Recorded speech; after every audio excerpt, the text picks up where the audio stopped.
Motorcycle lubricants. Ano ba ang role nito sa iyong motor? At makakatakbo ba ang motor nang wala ito? Tutok lang mga Kamoto Asia dahil sa video na ito, i-discuss namin sa inyo kung ano nga ba ang role ng lubricants sa ating mga motor at kung gaano ba ito kaimportante. Hello mga Kamoto Asia! Welcome back sa aming YouTube channel. Don't forget to like and subscribe para lagi kayong updated sa mga bago naming informative videos tungkol sa pagmamotor. Katulad ng ibang sasakyan, ang mga motor ay kailangan rin ng proper maintenance at regular check-up. Basically, ang motorcycle lubricant ay ang material o compound na ginawa especially para magbawas ng friction sa gitna ng mga moving parts ng mga surface sa loob ng system ng ating mga motor. May iba't ibang uri ng mga lubricants. Meron tayong mineral oil, synthetic oil, at semi-synthetic oil. Ang pagkakaiba ng mga ito ay ang kanilang viscosity o ang kanilang chemical composition. Ang mineral oil ay gawa sa naturally occurring crude oil na ang tawag ay petroleum na dumaan sa ilang process para gawin bilang mineral oil para sa mga motor. Ang synthetic oil naman ay gawa sa already processed mineral oil na chemically engineered para maging even ang molecules at nilagyan ng mga additives at para mas tumagal ito kumpara sa pure mineral oil. Ang semi-synthetic oil on the other hand ay isang unique blend ng pure mineral and pure synthetic oil. Now, let's talk about the roles of lubricants as maintenance ng ating mga motor. It is the liquid substance that we use as the lubricant, coolant, sealant,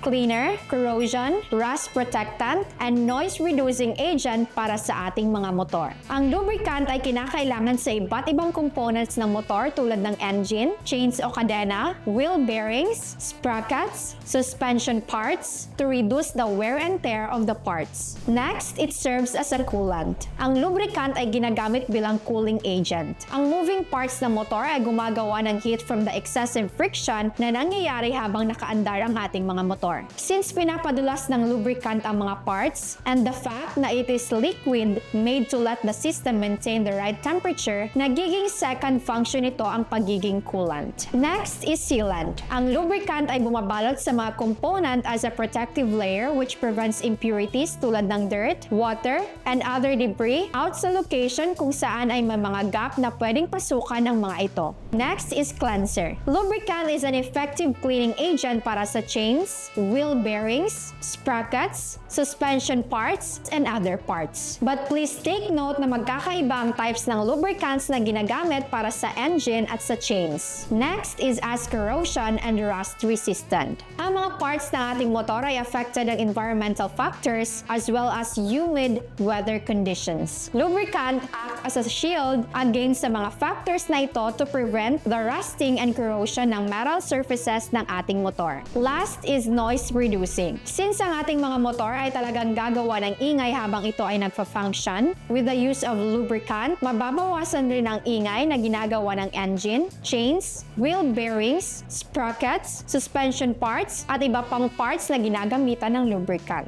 With all these roles mentioned, ang overall role talaga ng lubricant ay bawasan ang maintenance interval at i-optimize ang performance ng ating mga motor. At ayan na nga mga Kamoto Asia ang roles of lubricants in motorcycle maintenance. Sana marami kayong natutunan sa video ito. Thank you so much for watching and kita-kits ulit sa susunod naming videos.